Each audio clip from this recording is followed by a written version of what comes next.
Dans les chapitres précédents, vous avez appris à gérer les permissions classiques sur Linux, lecture, écriture, exécution, et comment les attribuer avec chmod en notation symbolique ou numérique.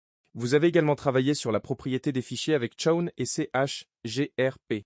Il est maintenant temps d'aller plus loin avec trois mécanismes particuliers qui complètent ce système de permission: le bit setuid, le bit setid et le sticky bit. Ces trois bits sont regroupés sous le terme bits spéciaux, car ils modifient le comportement standard des fichiers et des répertoires de manière significative. Leur compréhension est absolument essentielle en cybersécurité, car ils sont à l'origine de nombreuses vulnérabilités critiques sur les systèmes Linux. Avant de rentrer dans le détail de chaque bit, il faut rappeler un concept fondamental. Lorsqu'un utilisateur exécute un programme sur Linux, ce programme s'exécute normalement avec les droits de cet utilisateur. Si l'utilisateur Alice lance un script, ce script ne peut faire que ce qu'Alice est autorisé à faire. C'est le comportement par défaut. Les bits spéciaux viennent modifier ce comportement dans des cas bien précis. Moins. Le BIT setuid, Set User Identity. Le bit setuid, lorsqu'il est positionné sur un fichier exécutable, permet à ce fichier de s'exécuter avec les droits de son propriétaire, et non avec les droits de l'utilisateur qui le lance. Autrement dit, si un fichier appartient à root et que le bit setuid est activé, n'importe quel utilisateur qui exécute ce fichier obtiendra temporairement les privilèges de root le temps de l'exécution du programme.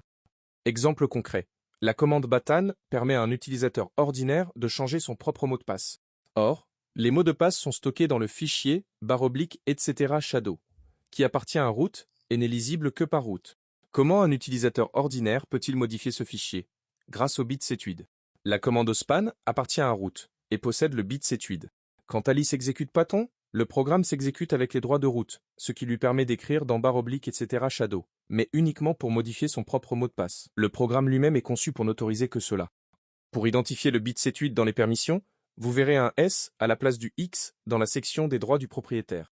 Par exemple, RWSRXRX indique que la bit setuid est actif. Si le fichier n'avait pas le droit d'exécution de base, vous verrez un S majuscule à la place, ce qui indique une configuration incohérente et souvent inutile. Comment le positionner avec chmod? En notation symbolique, chmod U plus S nom du fichier. En notation numérique, on ajoute 4000 à la valeur des permissions. Par exemple, chmod 4755 nom du fichier donne les permissions R, W, S, R, X, R, XC. Implication en cybersécurité. Le bit setuid est l'une des surfaces d'attaque les plus exploitées sur Linux. Si un attaquant trouve un fichier setuid appartenant à root et contenant une faille, dépassement de mémoire tampon, injection de commandes, mauvaise gestion des entrées, il peut exploiter cette faille pour obtenir un shell root. C'est ce qu'on appelle une élévation de privilège. Les pentesters cherchent systématiquement les fichiers setuid avec la commande findperm-4000 type F2 supérieur à /dev nul. Cette commande liste tous les fichiers exécutables avec le bit setuid actif sur le système. Un fichier setuid inhabituel ou modifiable par un utilisateur non privilégié est un signal d'alarme immédiat. Moins. Le BIT setgid, Set Group Identity. Le bit setgid fonctionne sur le même principe que les setuid, mais au niveau du groupe plutôt que de l'utilisateur.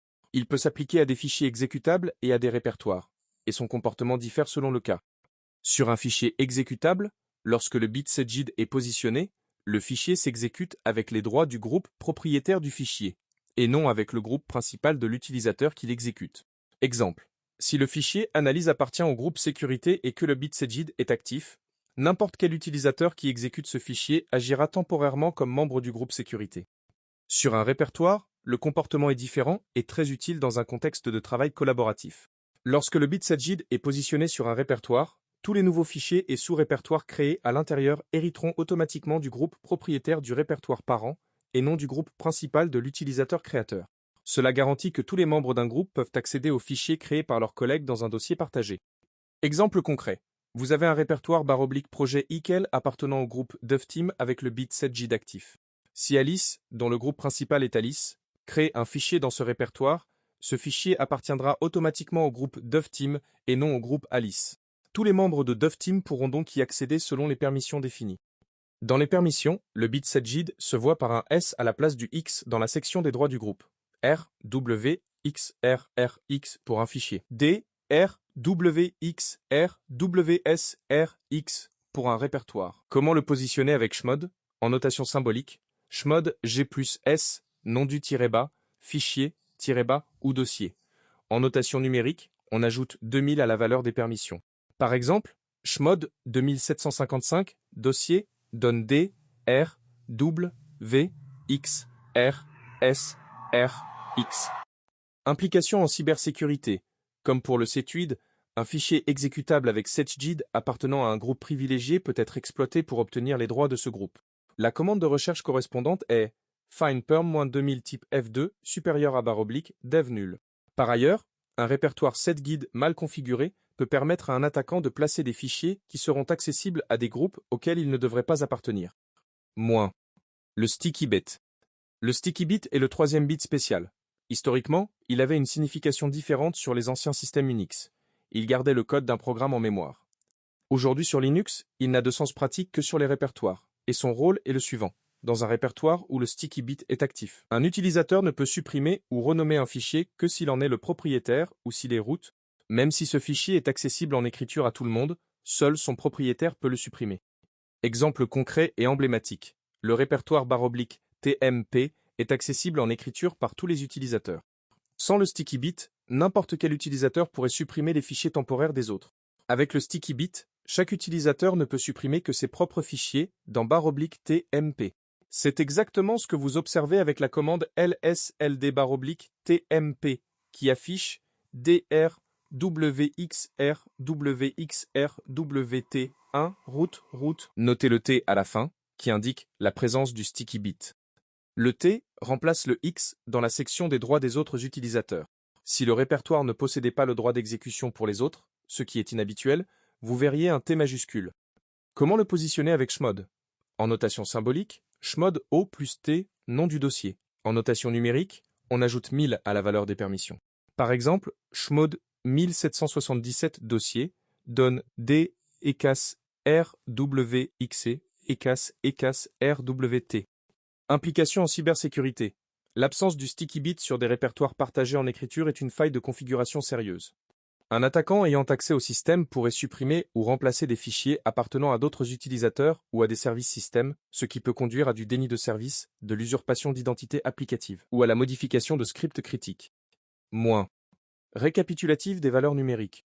Pour mémoriser les valeurs numériques des bits spéciaux, setudit égale 4000, setgid égale 2000, stickybit égale 1000, ces valeurs s'ajoutent aux permissions classiques. Exemple, chmo, 4755 fichiers, setud, plus R, W, X, R, X, R, X, R, X. Chemmod 2750, dossier setgid, plus R, W, X, R, XC. Chemmod 1777, dossier sticky, plus RW, XRW, XRW, XC. Chem 6755 fichiers, setuid plus secgid plus RW, XR, XCR, XC, les deux à la fois. Moins. Récapitulatif de la lecture des permissions.